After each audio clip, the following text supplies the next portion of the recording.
கர்த்தர் இந்த ஆண்டில் எனக்கு பெரிய காரியம் சொல்லுங்களா, ஒரு அலையில சொல்லுமா? எடுத்தவர்களை வாசிக்கலாம். நீதிமொழிகள் 21:31 வாசிங்க. எல்லாருக்கும் தெரிஞ்ச வசனம்.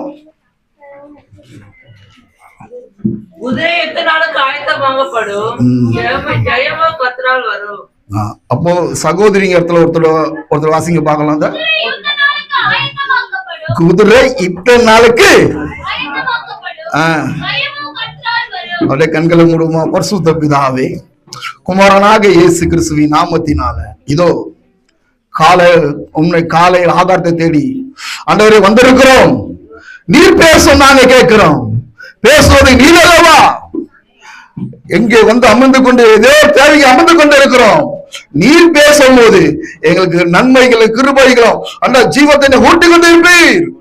வார்த்தை உன்னது, வார்த்தை உன்னது. நீர் பேசுப்பா, நீ பேசுப்பா. ஆண்டவரே நீ ஜெயம் எடுப்பா. ஆண்டவரே எங்களை பாதுகாத்துக் கொள்ளும்.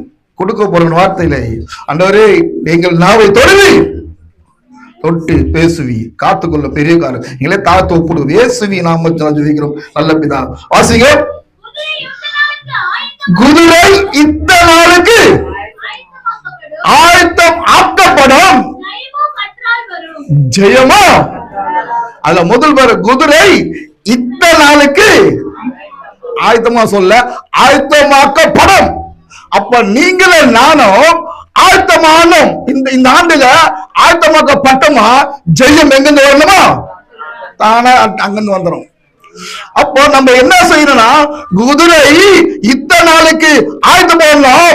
நீ அந்த குதிரை யுத்தத்துக்கு போறமா இருந்தால் முதல் அந்த குதிரை ஆயத்தமா வைத்துக் கொள்ளணும். இன்னைக்கு நம்ம இந்த ஆண்டுல அற்புதத்தையும் அதிசயத்தை ஜெயத்தை பெற்றுக்கொள்ளுமா இருந்தா நீங்களும் நானும் ஆயத்தப்படணும்.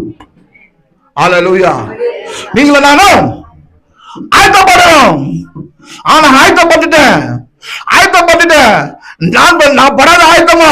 நானும் ஆயத்தப்பட்டது பிறரே ஆயத்தப்படுத்தின சொன்னீங்க. அப்ப நீங்க ஒண்ணு ஜெயித்து எடுக்காதுக்கிறீங்க. உன் வாழ்க்கையில அற்புதம் நடக்காத இருக்குது. ஏன் ஒண்ணு தாமதமா இருந்துச்சு? ஏன் உன் வாழ்க்கையில நான் ஆயத்தப்பட்டுட்டேன்னு நினைக்கிற? உன் வாழ்க்கையில ஏன் தாமதமானது அற்புதத்தை? நீ எதிர்பார்த்த காரியம் நடக்காத போனது ஏன் நடக்காத போன வாழ்க்கையில? நான் ஆயத்தமா இருக்கிறேன், நான் ஆலயத்துக்கு போறேன், ஜெபிக்கிறேன், ஆராதனை பண்றேன், அந்த தசம காரியம் எல்லாம் கரெக்டா இருக்கிறேன். ஆனா நான் ஆயத்தப்படுகிறேன். ஏன் வாழ்க்கையில அற்புதம் நடக்கல? ஏன் வாழ்க்கை அற்புதம் நடக்கல?